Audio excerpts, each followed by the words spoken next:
मगाशी तू एक उदाहरण सांगितलं की मागील 10 वर्षापासून एकंदरीत सामाजिक कार्यात वगैरे आहे. इकडे गावात येऊन आता किती वर्ष झाली? 8 एक वर्ष झाली. बरं. पण जवळपास 10 आणि आताचे 8. हो. 18 वर्ष जो काही सामाजिक क्षेत्रामध्ये काम करतोय, त्याचा फायदा आता राजकारणात प्रत्यक्ष उतरल्यानंतर होईल आणि अधिक ताकदीनं ते करायला संधी भेटेल असं वाटतंय. 100% मी आता लोकांना भेटतोय. हं. सगळ्याच लोकांना आपण ओळखत नाही. हो. पण लोक तुमच्या माध्यमातून आम्हाला बघत असतात.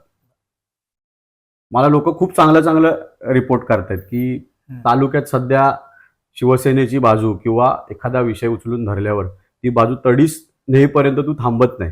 हो. आज मला अभिमान आहे. आज मला एका माणसाने सांगितलं, निदान सरकारी हॉस्पिटलमध्ये तू भांडलास त्याच्यामुळे आज 5 तरी डॉक्टर आहेत. मी जेव्हा भांडण करत होतो सरकारी हॉस्पिटलच्या विषयात, आपण बघितलं असं, तेव्हा तिथे एकच डॉक्टर असायचे. आज तिथे 5 डॉक्टर आहेत. नर्सच्या जागा जास्त भरल्या आहेत. आणि मला त्याचं समाधान आहे की कुठेतरी थोडीशी तरी यंत्रणा सुधारली. थोडीशी. अगदी मी म्हणणार नाही की सगळंच खूप छान चाललंय किंवा काय, पण मी लढा केला, त्याचा काहीतरी उपयोग झालाय. आणि आज तिथे बरी कंडिशन आहे आणि डॉक्टर पण बिचारे सगळे चांगले आहेत. म्हणजे आता मी पेशंटसाठी फोन करत असतो. माझं सरकारी हॉस्पिटलमध्ये माझं आठवड्यातनं एकदा दोनदा जाणं असतंच.